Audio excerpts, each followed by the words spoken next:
காட்டை ஆள்றது யாரா இருந்தாலும் அந்த காட்டோட நியதியை தெரிஞ்சிருக்கணும். அவன் தான் உண்மையான தலைவன். காட்டை ஆள்றோம், கூட்டத்தை ஆள்றோம்னு யார் வேணும்னாலும் சொல்லிக்கலாம். ஆனா இந்த காட்டுக்கு ஒரே தலைவன் நான் தான். டேய் டிமோன், நம்மளும் போய் இந்த காட்டை ஆளலாமா?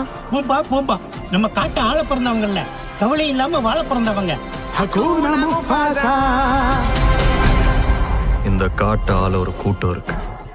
அந்த கூட்டத்தை ஆள போறது